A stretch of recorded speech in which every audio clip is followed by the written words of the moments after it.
Halo, Assalamualaikum warahmatullahi wabarakatuh.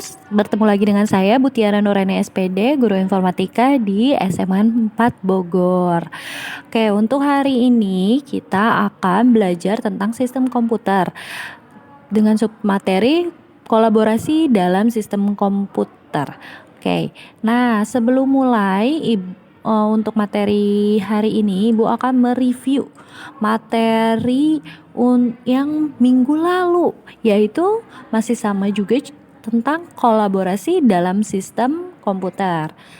Oke, dengarkan baik-baik ya. Untuk reviewnya adalah seperti yang kalian tahu, perangkat keras berkolaborasi dengan perangkat lunak atau aplikasi atau piranti lain melalui sistem operasi. Kemudian sistem operasi pun berkolaborasi dengan aplikasi untuk berinteraksi dengan pengguna. Kolaborasi itu akhirnya menghasilkan sistem komputasi yang bermanfaat atau bisa digunakan oleh pengguna. Oke, nah selanjutnya sekarang setelah kita mereview materi minggu lalu, Ibu akan langsung ke sesi yuk kepoin. Nah, hari ini kita mau ngepoin film Avengers nih. Kalian semua pada suka kan? Pasti film Avengers.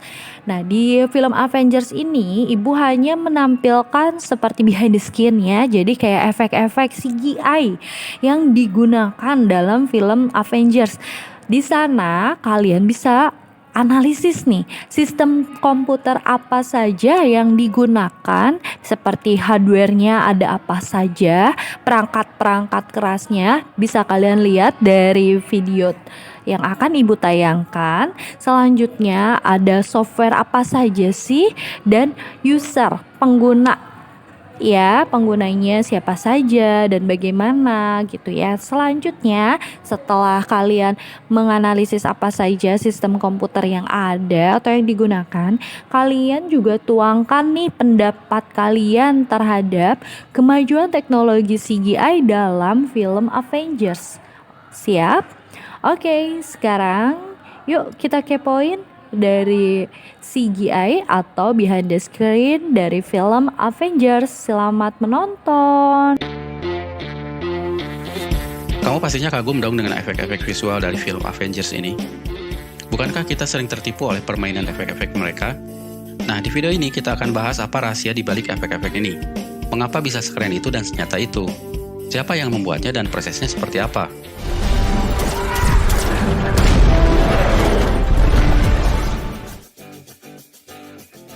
Asal kamu tahu, di film Avengers Endgame ada 2.500 shot yang menggunakan efek visual, dari total 2.700-an shot, artinya 90%-nya adalah efek visual.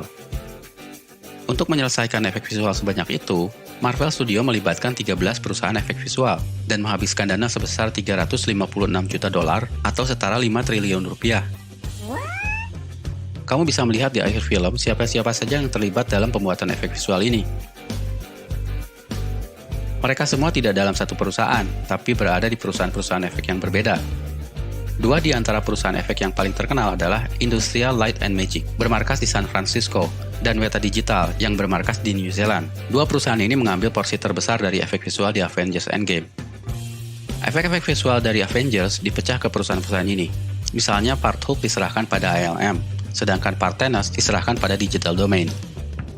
Sekarang kita bahas sekilas seperti apa cara kerja mereka. Jangan kira membuat efek sekelas Hollywood itu cukup dengan kamu mempelajari salah satu software 3 dimensi atau animasi, lalu berharap bisa menghasilkan efek yang keren.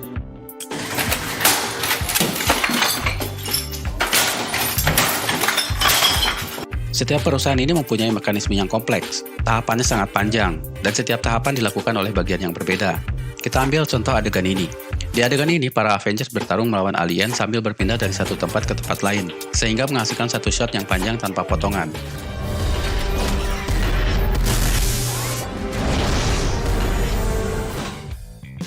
Bagaimana cara mereka melakukannya? Yang mereka lakukan pertama adalah membuat animasi semacam ini, semacam storyboard namun dalam bentuk animasi, sebagai gambaran bagaimana adegan ini harus dibuat. Proses ini disebut previsualisasi. Setelah itu mereka mulai merancang seperti apa syutingnya dan bagaimana nanti mereka menggabungkannya. Di sini mereka harus melakukan syuting green screen dengan 4 setting lokasi yang berbeda. Karena aktor dan lokasinya harus menyambung satu dengan yang lainnya, mereka harus mengambil ribuan foto kota New York dari berbagai sudut dan merekonstruksinya dalam 3 dimensi.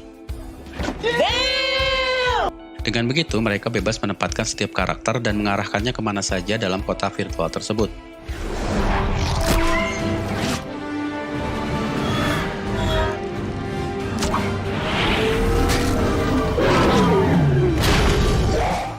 Karakter-karakternya sendiri sebagian besar merupakan CGI, alias karakter 3 dimensi yang dibuat di dalam komputer.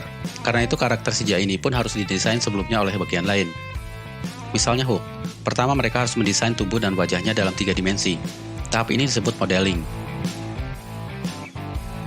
Untuk menciptakan wajah Hulk, mereka men-scan wajahnya Mark Ruffalo, karena Hulk harus bertransformasi dari wajahnya.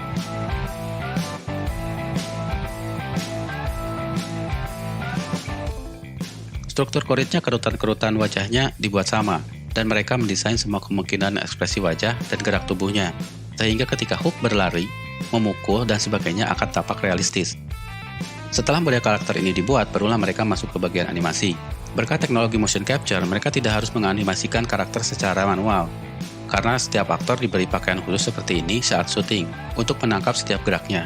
Sehingga karakter Hulk dalam komputer akan secara otomatis mengikuti gerakannya secara akurat dan natural. Animator tinggal menyempurnakannya. Si aktor juga diberi titik-titik di wajahnya, dipasang kamera kecil di depannya, untuk menangkap gerak mulut dan ekspresinya, agar mulut Hulk berbicara dan berekspresi persis seperti aktornya. Dari modeling dan animasi, kita masuk ke tahap shading and texturing.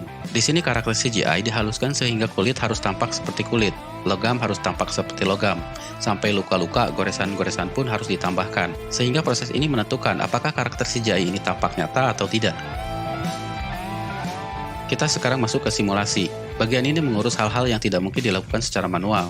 Seperti masifnya pasukan yang sedang berperang ini, tidak mungkin mengarahkan ribuan pemeran, dan tidak mungkin membuat CGI-nya satu persatu. Mereka menggunakan yang namanya crowd simulation, atau simulasi massa. Teknik ini mengubah puluhan karakter menjadi ratusan sampai ribuan dalam satu adegan dengan gerakan berbeda secara acak. Bagian ini juga mengurus soal ledakan, hancurnya gedung, dan sebagainya.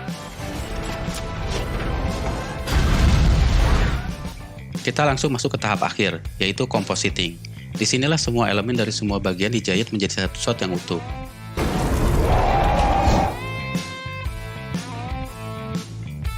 Bagian ini yang paling banyak pekerjaannya, mengganti background, menghapus bagian yang harus dihilangkan, menambah elemen-elemen lain seperti pohon, bukit, dan sebagainya, mengaplikasikan 3D kamera secara virtual, sampai color grading.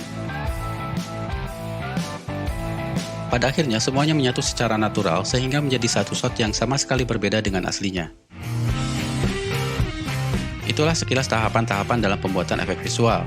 Kalau masuk lebih dalam, prosesnya jauh lebih kompleks dari yang dijelaskan di sini. Semua tahapan ini dikenal dengan VFX pipeline. Ingat, setiap tahapan ini dilakukan oleh bagian yang berbeda, dan setiap bagian bisa berisi ratusan orang dengan software yang berbeda pula. Satu adegan bisa memakan proses berbulan-bulan. Sekarang, kamu sudah tahu betapa rumitnya proses pembuatan efek visual ini. Pertanyaannya, mampukah film Indonesia meniru efek visual sekeren Avengers ini? Pastinya mampu, karena faktanya banyak orang Indonesia yang bekerja di sana di salah satu bagiannya. Masalahnya kembali soal budget. Biayanya teramat besar. Karena itu, mari kita dorong perfilman Indonesia supaya makin keren.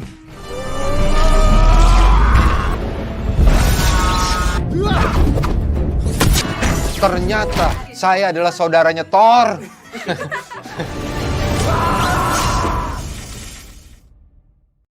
Semakin tertarik kan mendalami sistem komputer seperti apa, terutama di informatika, karena ternyata informatika ini keilmuan yang sangat digunakan dalam kehidupan kita sehari-hari. Semakin canggih teknologi, kemajuan, dan lain sebagainya, Ibu harap kalian juga dapat mengikuti perkembangannya dan semakin maju. See you next time. Terima kasih.